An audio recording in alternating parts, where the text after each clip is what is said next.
Welcome to another episode of Husbands Watching Housewives. I'm Scott. And I'm Jeff. And we just watched an episode of The Real Housewives of Orange County. Or Temecula. Or Beverly Hills. Yes. But not Beverly Hills. Not Beverly. That was a good show. I enjoyed this episode. It wasn't, I enjoyed parts of it. And parts of it were more interesting than others. Yeah. Yeah. For those of you just joining us, though, I forgot to mention this. I've been camping for the last few days. I haven't listened to our crossover episode with Bestie Approved. So And I listened to the first half, and it was good. Well, not the first half, but like I think part of it. Yeah. I was busy working yesterday. So yeah, see, I need some time to actually sit down with it. I just got back from camping, and so I'm just kind of a little out of it today and trying to get settled back in. Because it's Saturday. Yeah, it's not Thursday. It's not Thursday night, post-OC. So we're just catching up because you were gone Thursday and Friday. Yeah, I'm telling you were gone because you don't remember. I don't remember. Yeah, no, I totally actually do remember this time. You make it seem, what, are you trying to say that I'm an alcoholic? Like my father, but don't talk about my father. So that whole thing. Yeah. I don't feel like Tamra was trying to get no anything shady. I think if anything, because Shannon kind of made mention that she's gone through this and she's had a rough childhood for X, Y, and Z. I think that is stuff that she probably had told Tamra about in the past, and Tamra was just trying to be supportive of. But then I guess bringing up that whatever his face is, drank a lot. I was saying Dan the Man, but it's something. Join the machine. Join the machine. Yes. Yeah. So I guess bringing it up on camera was a little bit, shady of sorts. But I don't know if it was shady, but it didn't need to happen. I will say, okay, out of all this whole thing, if I was Shannon, if I was Tamra, I wouldn't have said anything about the dad. I would just listen to Shannon tell her story, which was very, sad about, her parents breaking up and whatnot. I would just let her tell the story. Don't add anything. Don't try to relate. I think the one thing that Jen said that did make sense was that Tamra is someone who's like, hey, and the person is not interested. So after a while, you just have to sit back and be not try so much. Right. I think she's tried enough. I think she's apologized. I think she's taken accountability. Shannon's not open to receive it. So just let it be and try to work around her.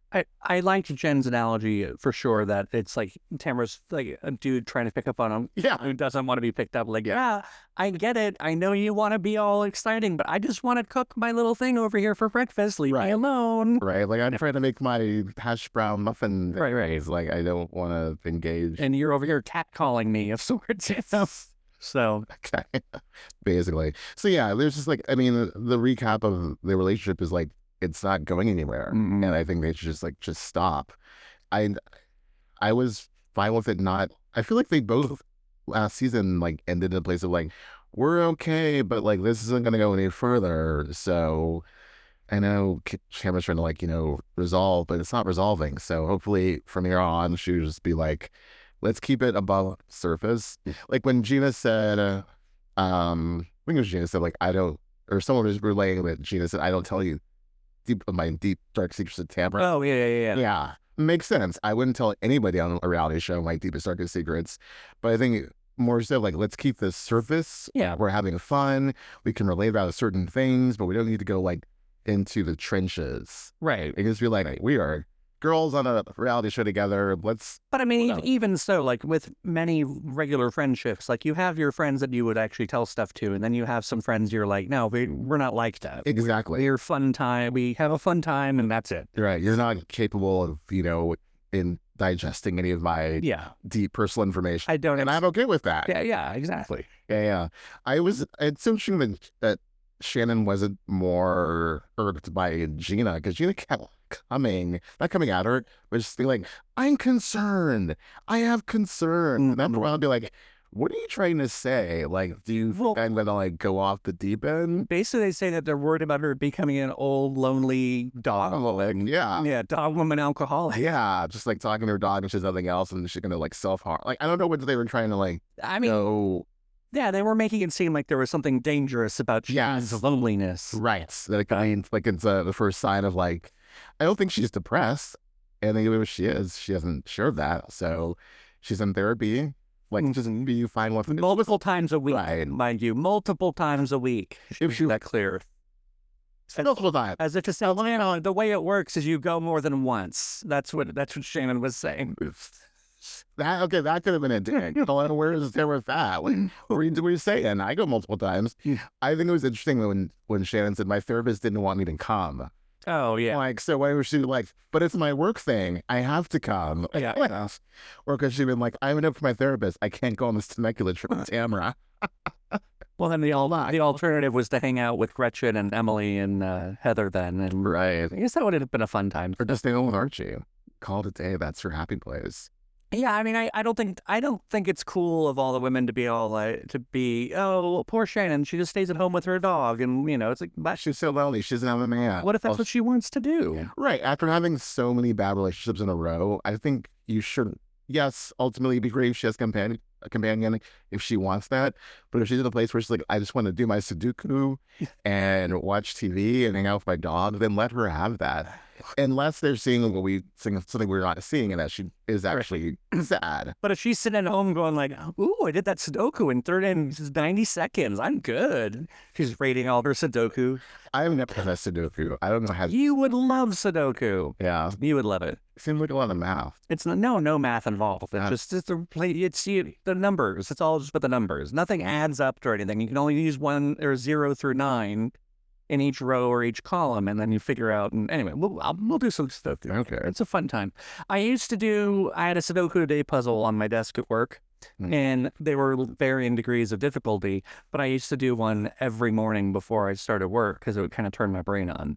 Oh, And then other times it would just piss me off because I'd be like, goddamn Sudoku, and I'd just throw it on the ground because it was too complicated. Because there's some that just aren't fun because they make you like figure out like, oh, well, this number could be this or that. And I'm like, I don't want to play that. I want to play the nice ones where it's easy to fall in place. Like, well, that can't be a 7 because that's a 7. Not the same thing, but I have this game on my phone where it's like you see the differences and you're trying to like point out the differences like in 2 pictures. Highlights on your phone? Basically, yeah. It's like, this is sad face, this is happy face. Like, that's a difference. You have to point out like 12 or 13 differences. And then I love me a good old adult highlights. Yeah. It's good. I used to play one of those find it games on my iPad back when I used it a lot. But then I found that they were doing like, they were just changing the contrast of an image so that like there's like, where is it? You can barely see a line there. And I was like, oh, screw that. I was like into paying to have like hints for the game. And I'm like, nope, not playing this game anymore, where they're like hiding things in plain sight by making them invisible. you literally are like, I'm not playing this game. Yeah, I said, not doing it. Not doing it at all. Not today. So, That was just my trip in a nutshell. Like, a lot of back and forth, driving Gina and Jen crazy with back and forth. I think Jen and even though she talks smack in her confessionals, Jen is on a good surface level okay with Tamra. Gina's totally fine. She talked about Travis and all that. I don't know. Whole story. It seems that Jen though is trying to be like find any excuse to not. The fact that she was like, I don't know, Gina. I think that could have been a dig. What Tamra said about her father, like it's Tamra, please, And You're right. Okay, I take that back. Yeah, Gina's subtly. She really wants to, but I think then she hears Tamra's response of like, okay, maybe not. Which would have been funny, like if Gina and Shannon were like, I am totally cool with Tamra. We're all right. Which I'd be like, crap. Now I'm going to does. I'm like, right. So, whatever. So meanwhile in Beverly Hills, Heather Dubrow takes them from Heather Dubrow auditioned for Real Houses of Beverly Hills. Yeah. And they go to the Abbey. I don't know how I feel about the Abbey on a Wednesday at 8 p.m. Of course they went to the Abbey. Like, were they gonna go to like what else is there? The Motherlode. Isn't that one of them? It is. You like Mickey's. Of course they go to the FBI. I get it. Why was right? Why wasn't Sutton there with all her friends? Oh my gosh! And Sutton and other friends. They should have crossover. Sounds like I don't do OC. I don't mind. There's a lot of question comes up about women in gay spaces, and whether or not that's a welcome thing or not. And I'm fine with it. Not that like I'm the end all be all judge of whether it depends on the women, the group, the day of the week, and also what are you doing there? Yeah. Yeah, I mean, So I think in this context, because it wasn't already crowded and they weren't taking up space of other people, right. I think it's cool. Let them have their fun. Emily can go ahead and ride the go-go boy. It's just weird. This is not Chippendales. Like when they're like making it rain, I'm like, these are go-go boys. You put the money down their shorts. You don't like make it rain. Right. Don't objectify them like that. No. Gosh. No. No, and then I think my other problem that I can't sugarcoat, Gretchen's even creepier when she's having fun. Like when she's all that laugh. Yeah, I can't. And then, like, you mentioned it, like, at one point, she sounded like she was acting drunk. Like, she had something to drink, but it sounded like she was definitely amping it up. I think it's so she could be like, I don't know what I was saying. I was drunk, you guys. I don't normally drink like that. It just seemed like too, like, what you would see on a sitcom. Mm-hmm. Like, no, I'm super drunk, and I'm, like, having a random pillow fight, and I'm being loopy. Or at least that's her person. Although now, if I think back to Naked Wasted, that's how she acted too. So maybe that's just how she is drunk. Yeah, maybe. Because not drunk, but drunk. And then was Fireball involved in Naked Wasted? Is that why they kept bringing up Fireball, or they just... No, it was like she had many different drinks. Okay. I rewatched it recently. It was like wine, Jemmy. I think that's probably what did her in. Yeah. Like a mixing of alcohols. Right. Yeah. And the mixing of the roofies. There were no roofies. I don't know. Allegedly. Cut it out. So, yeah, it was just a little weird to watch. And then, yeah, how she brought up this whole Tamra trying to sing a song, like, so it was from like track. I think it was, this is how it was not set up. It was like, oh, my song. I know I had a song. Oh, and then, but nobody was asking for this, as Ray points out later. Nobody. They were just naturally having a conversation about her and her music, and that goes from, well, Tamra did a song, and she sounded like a drowned rat. How does drowned rat sound? Okay. Yeah.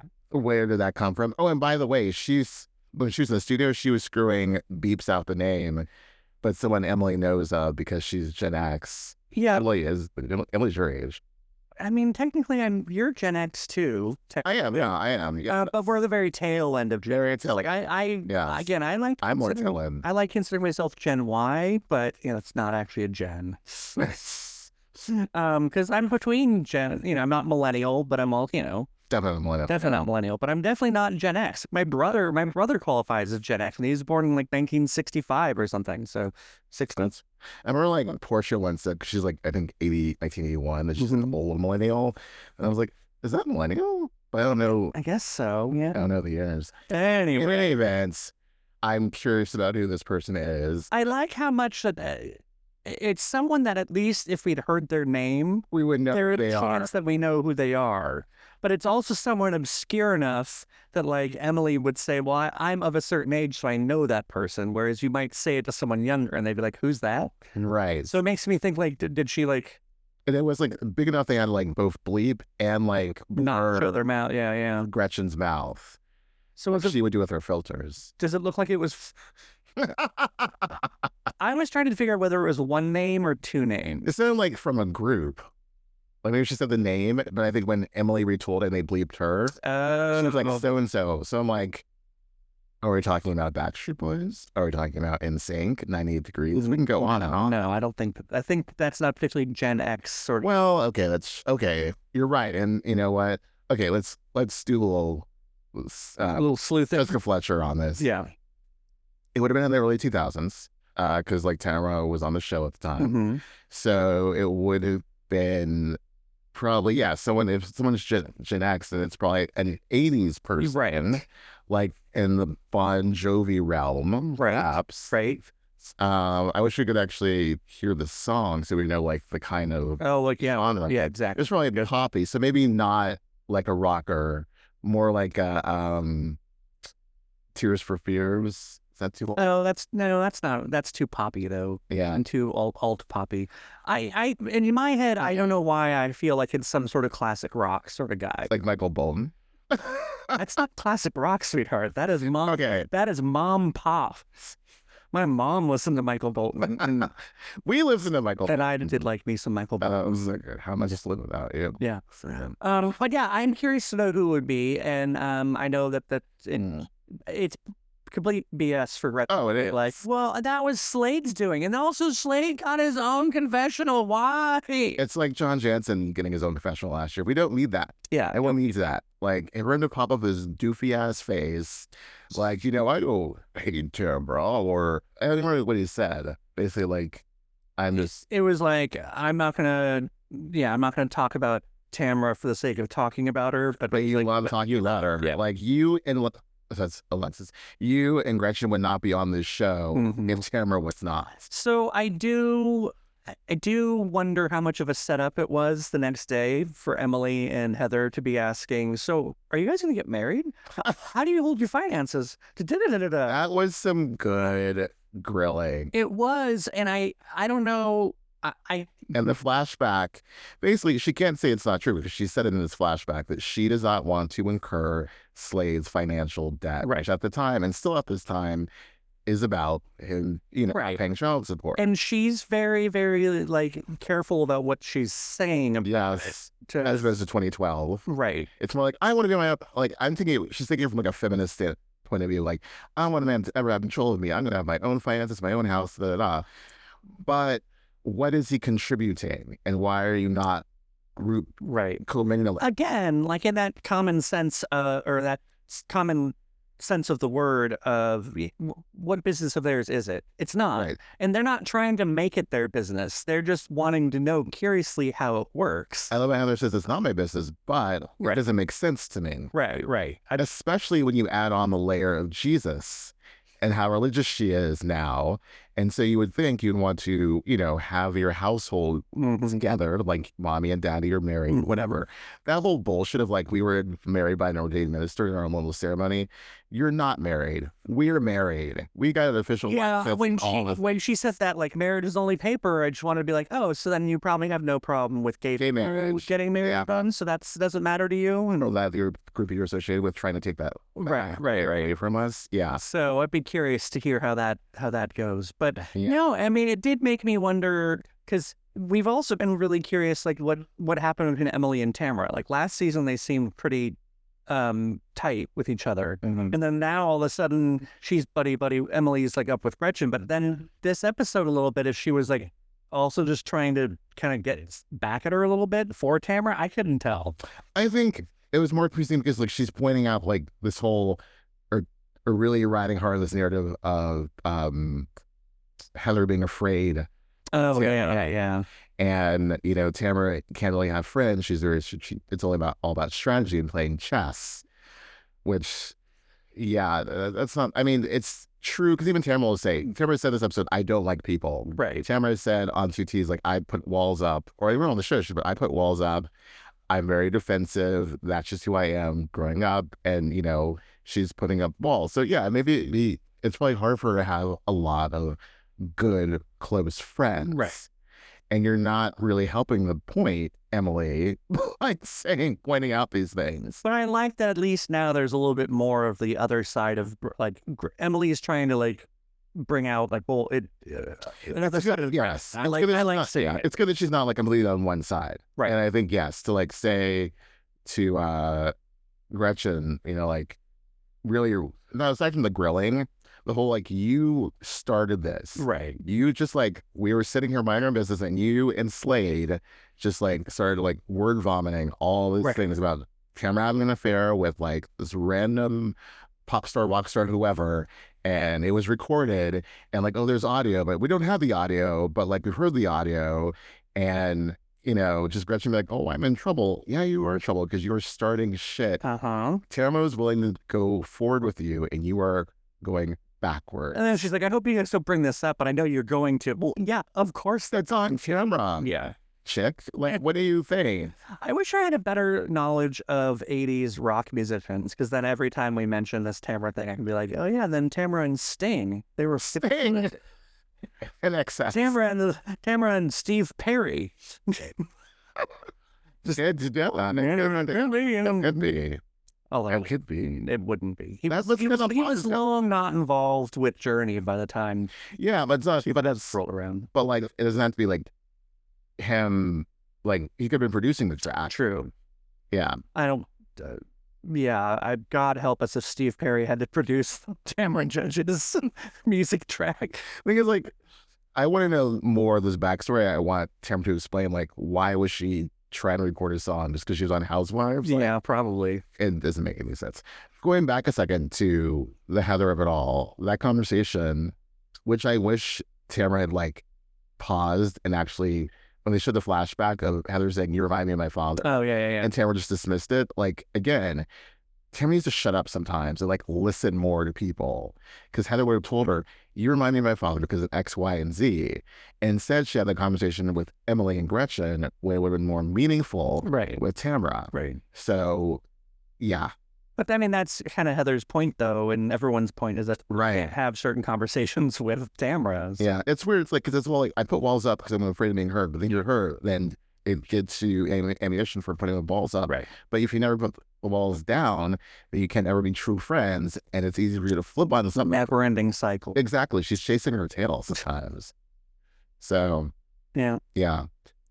Well, next week, if that looks like it's gonna be good. Next week is like the Gretchen has that wonderful braided ponytail thing going on, and a poof. and I mean, it looks very like 18th century, like, you know, like she should have a collar up to here. oh god. Like, but lady, I don't know. Now, when you give someone the finger, do you have a thumb out or No. no? You just No, I do. You just did.